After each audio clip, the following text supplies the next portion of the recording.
Belasan orang tewas akibat berdesakan saat festival keagamaan terbesar, Kumbh Mela di Prayagraj, India.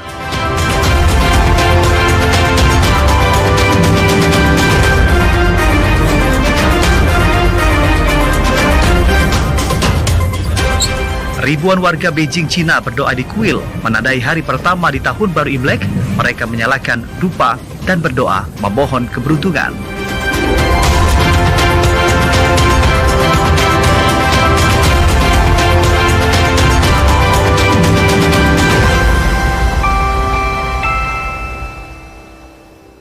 Selamat malam, saudara. Anda menyaksikan Dunia Dalam Berita edisi Rabu 29 Januari 2025. Selamat Tahun Baru Imlek 2579 Gong Sili, Gong Sipacai. Saya Agi DJ, inilah Dunia Dalam Berita selengkapnya. Bodi utama informasi Dunia Dalam Berita kami awali dengan belasan orang tewas saat festival keagamaan di India. Ukraina kehilangan 2.800 tentaranya dalam 24 jam terakhir, dan upaya perdamaian lanjutan di Gaza, serta junta militer yang berusaha mempertahankan kekuasaannya di Myanmar.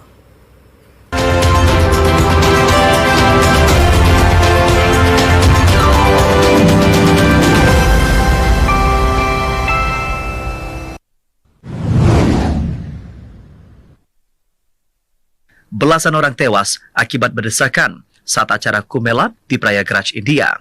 Acara ini merupakan festival keagamaan terbesar di dunia ketika jutaan manusia berkumpul di Prayagraj yang merupakan pertemuan Sungai Gangga dan Yamuna.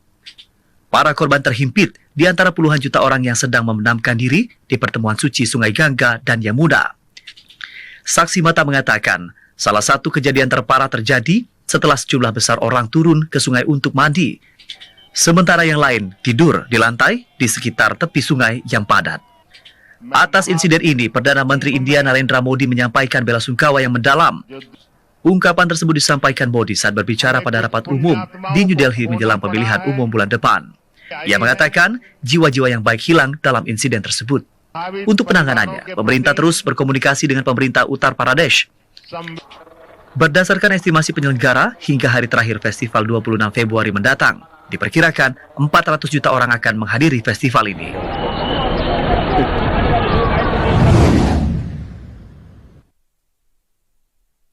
Kementerian Pertahanan Rusia melaporkan pasukannya telah merebut satu pemukiman Dvorichna di wilayah Kharkov.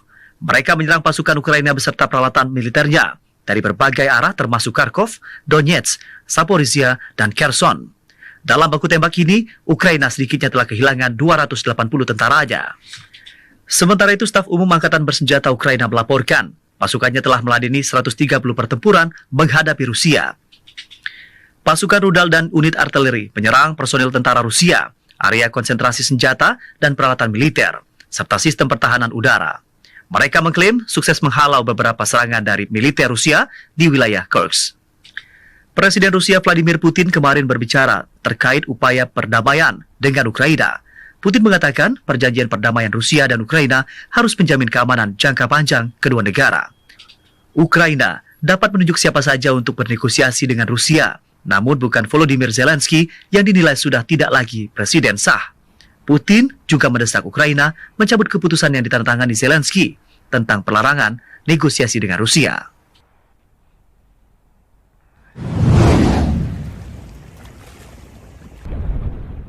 Kementerian Luar Negeri Qatar mengumumkan tahap pertama perjanjian gencatan senjata Gaza dilaksanakan sesuai rencana.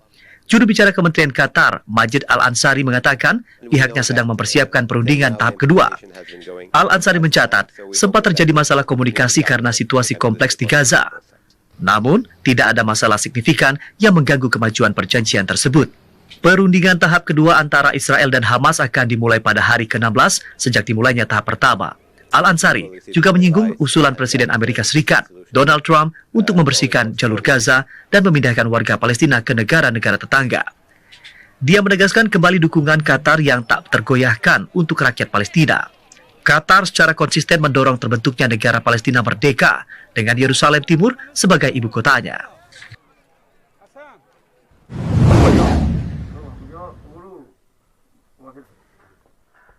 Junta militer Myanmar diperkirakan akan memperpanjang keadaan darurat di negara tersebut. Kondisi ini berpotensi menandai awal tahun keempat di bawah rezim militer sejak kudeta.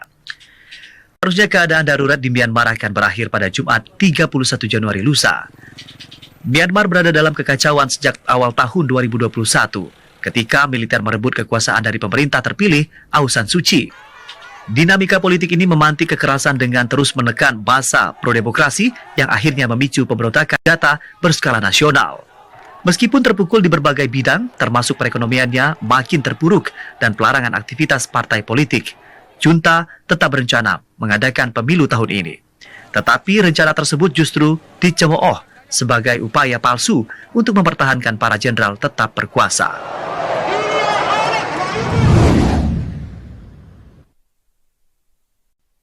Sebuah truk trailer jatuh ke dalam lubang pembuangan sedalam 5 meter di persimpangan jalan di prefektur Saitama, Jepang. Ketika truk tersebut akan dievakuasi oleh tim penyelamat kota Yashio, seorang pria berusia 74 tahun masih terjebak di dalamnya. Media setempat melaporkan pria tersebut tidak memberikan respon saat dipanggil tim penyelamat. Jalan yang hening di kota Yashio tiba-tiba ambles dan membuat lubang mengaga saat dini hari.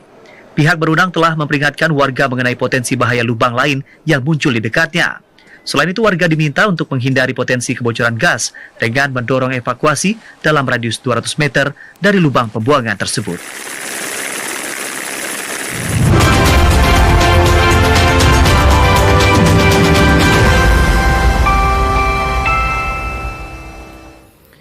Dunia dalam berita masih akan kembali dengan informasi lain. Di antaranya, pihak berwenang Korea Selatan belum dapatkan penyebab kebakaran pesawat maskapai Air Busan. Informasinya sesaat lagi.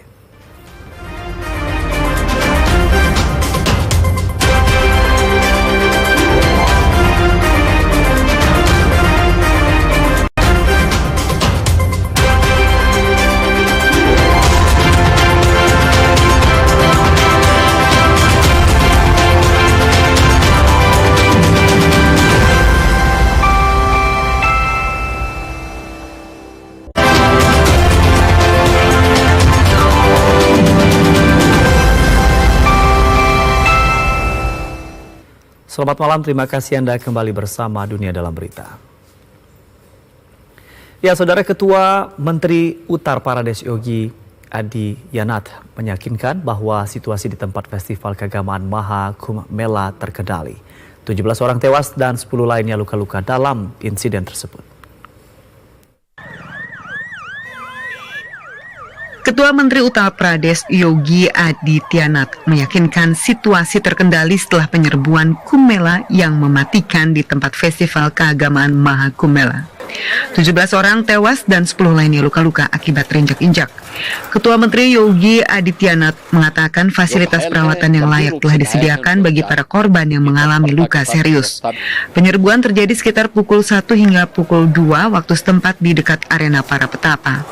Dan barikade juga telah dipasang untuk mengatur massa selama mereka melakukan penyelaman suci. Puluhan juta orang berkumpul untuk berenang di hari yang paling baik dalam festival Hindu 6 minggu di kota Prayagraj, Uttar Pradesh. Para saksi mata menceritakan tentang adanya dorongan besar di dekat pertemuan 3 sungai suci yang aliran airnya dianggap sangat suci sehingga menyebabkan para umat saling berjatuhan. Sejumlah umat Hindu India berjalan melintasi karpet berisi barang-barang yang dibuang pasca tragedi. Barang-barang milik umat Hindu dibiarkan berserakan di tanah di Prayagraj, sebuah kota di negara bagian Uttar Pradesh di India Utara setelah terjadi penyerbuan pada Rabu 29 Januari waktu setempat yang menyebabkan sedikitnya 17 orang tewas. Sejumlah orang terlihat mengobrak-abrik berbagai pakaian dan tas yang tertinggal.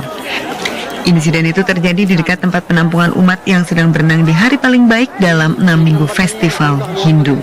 Sebelumnya insiden serupa juga pernah terjadi pada hari raya yang sama ketika terakhir kalinya diadakan pada tahun 2013, menewaskan sedikitnya 36 orang, sebagian besar perempuan. Umat Hindu yang taat percaya bahwa berenang di pertemuan 3 sungai suci, Sungai Gangga, Yamuna, dan Saraswati yang mistis dan tidak terlihat akan membebaskan manusia dari dosa dan selamat kuno. Hal ini juga membawa keselamatan dari siklus hidup dan mati. Pemimpin Korea Utara Kim Jong-un menyerukan penguatan kekuatan nuklir tahun ini saat berkunjung ke pangkalan produksi material nuklir dan lembaga senjata nuklir.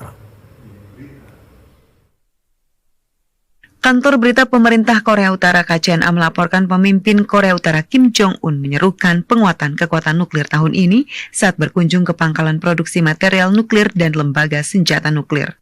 Kunjungan Kim tersebut menyoroti persenjataan nuklir Korea Utara yang terus berkembang, dan itu dilakukan saat Pyongyang meningkatkan unjuk kekuatannya kepada Donald Trump yang kembali menjadi Presiden Amerika Serikat. KCNA juga melaporkan bahwa Kim Jong-un memuji para ilmuwan dan pekerja lainnya karena mencapai keberhasilan luar biasa dan hasil produksi yang luar biasa dalam pekerjaan mereka tahun lalu. Pujian ini disampaikan saat Kim diberi pengarahan tentang proses produksi material nuklir tingkat senjata dan rencana mereka untuk tahun 2025 dan seterusnya. Kim menyerukan kesuksesan lebih lanjut dalam memproduksi bahan nuklir tingkat senjata tahun ini dan memperkuat kekuatan nuklir negaranya. Para analis memperkirakan Korea Utara mungkin telah menghasilkan cukup bahan fisil untuk membuat hingga 90 hulu ledak nuklir. Saudara, pihak berwenang Korea Selatan menyatakan penyebab kebakaran pesawat maskapai Air Busan belum dapat dipastikan. Seluruh penumpang dan awak kabin berhasil dievakuasi dengan selamat, namun 7 diantaranya mengalami luka ringan. Pihak berwenang Korea Selatan di Busan mengatakan penyelidikan masih berlangsung untuk menentukan penyebab kebakaran pesawat Airbus milik maskapai Korea Selatan, Air Busan. Pesawat Air Busan terbakar pada Selasa 28 Januari di Bandara Internasional Gimhae di selatan negara Ginseng itu saat bersiap untuk berangkat ke Hong Kong. Seluruh 169 penumpang dan 7 awak kabin dievakuasi.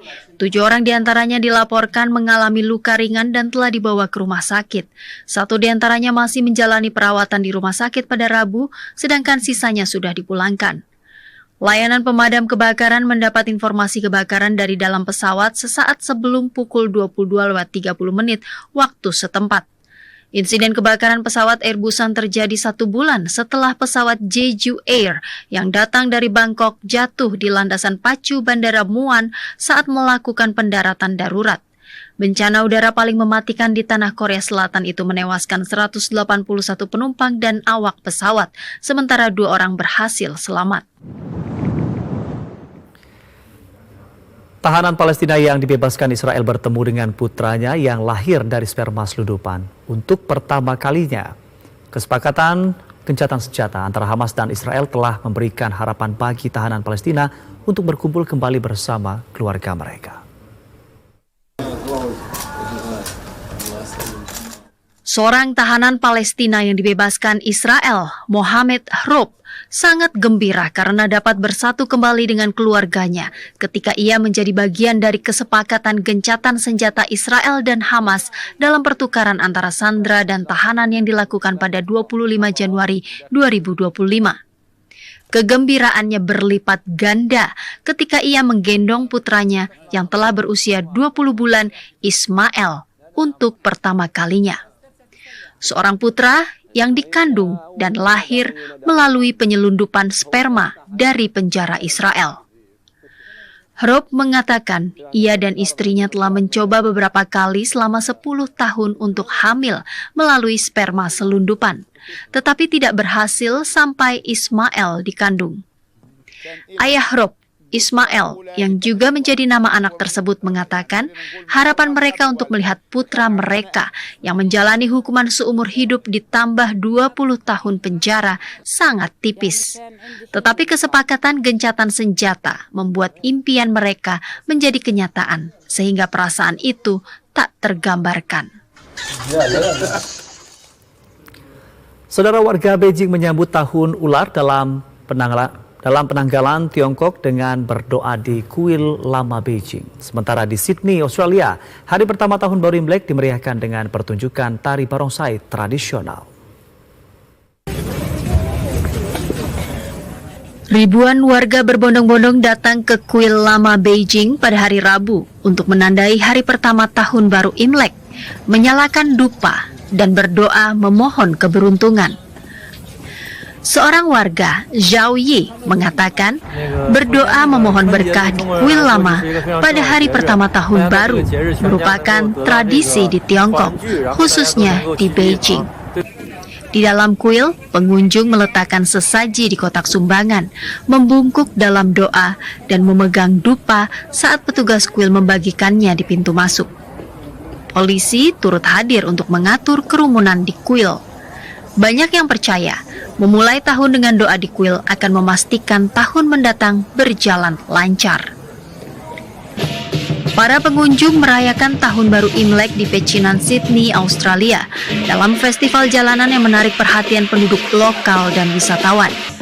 Grup tari menampilkan tari barongsai tradisional dengan kostum singa warna-warni untuk memulai festival, yang dihiasi dengan dekorasi model ular yang mengacu pada tahun ular. Desainer Fiona Ho yang menciptakan model reptil tersebut mengatakan ular biasanya menakutkan, terutama bagi orang Asia, sehingga ia membuatnya dengan gaya kartun. Gaya tersebut menjadikan reptil itu terlihat lebih ramah keluarga untuk festival tersebut. Festival Tahun Baru Imlek Sydney akan berlangsung dari tanggal 29 Januari hingga 16 Februari dengan menampilkan berbagai event termasuk pasar malam, pertunjukan, dan lomba perahu naga. Ya, saudara, dunia dalam berita masih akan kembali dengan informasi lain. Di antaranya pelatih PSG, Luis Enrique optimis dapat meraih kemenangan atas Stuttgart untuk memastikan babak playoff Liga Champions di Eropa. Informasinya sesaat lagi.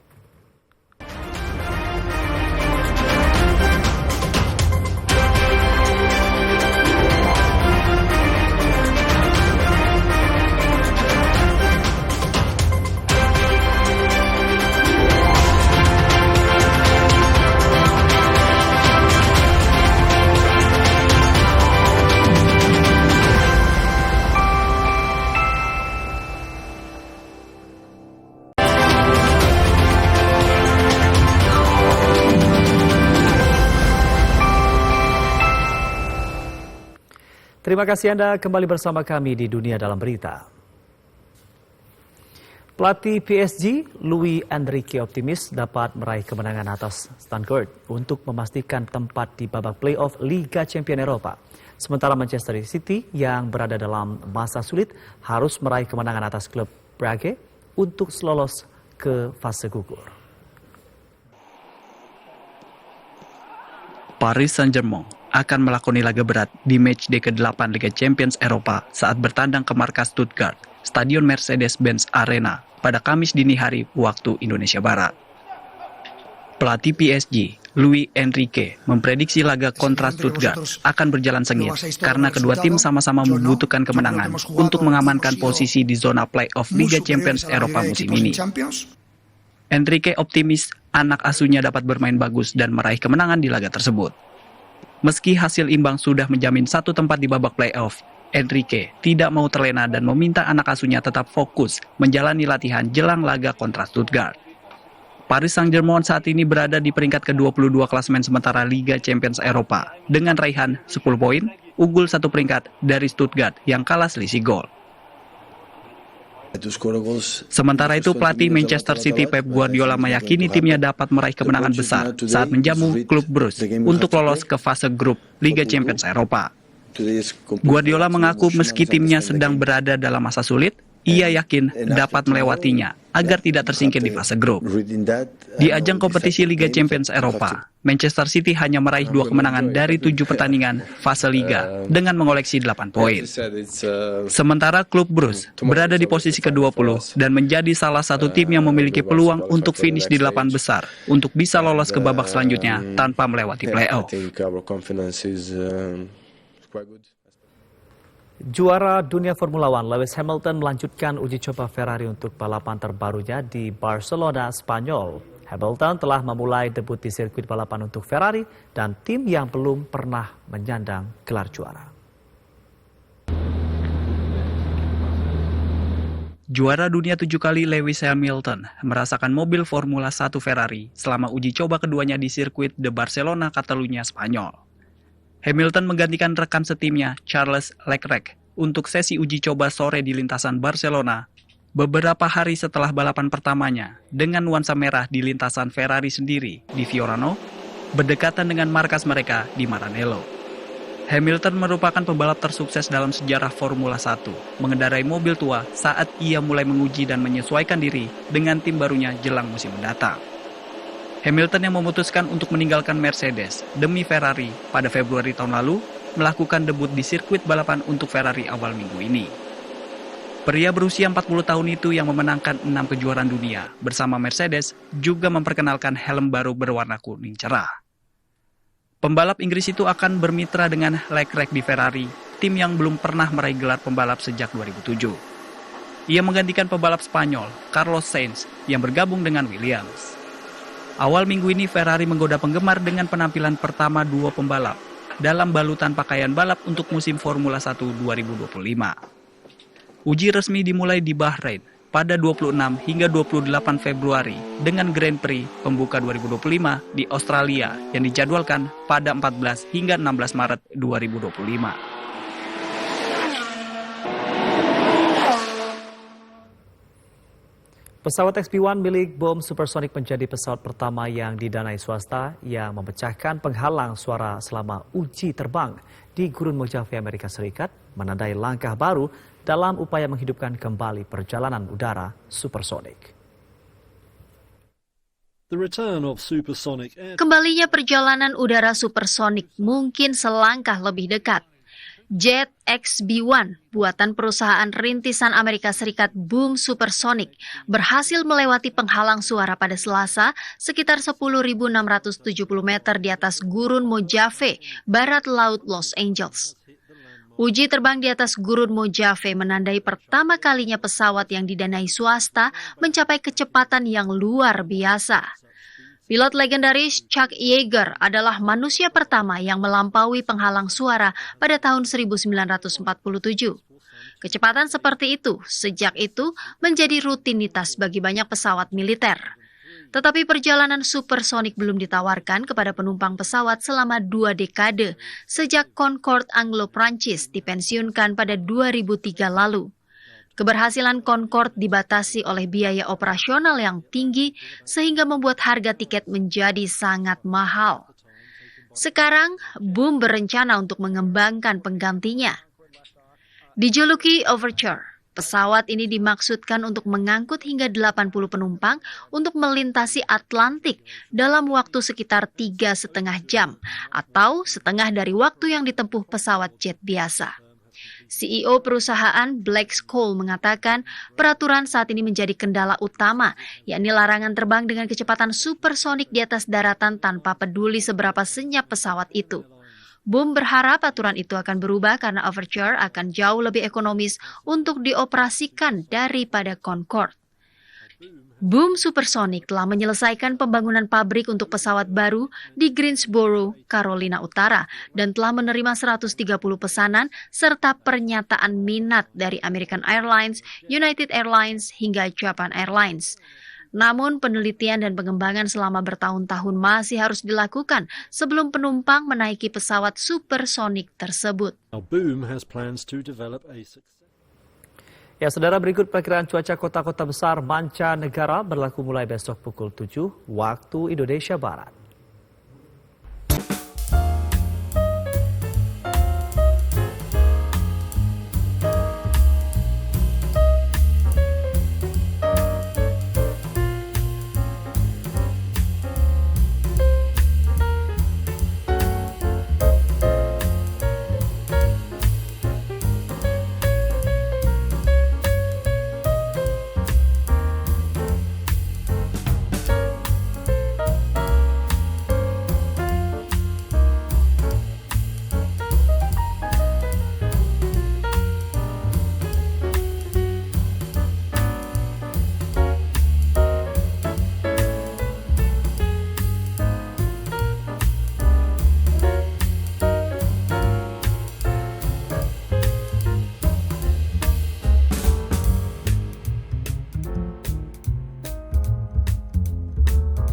Informasi tadi sekaligus menutup jumpa kita di dunia dalam berita kali ini. Sekali lagi selamat Tahun Baru Imlek 2576. Kong Sili, Kong Si Pacai. Selamat malam dan sampai jumpa.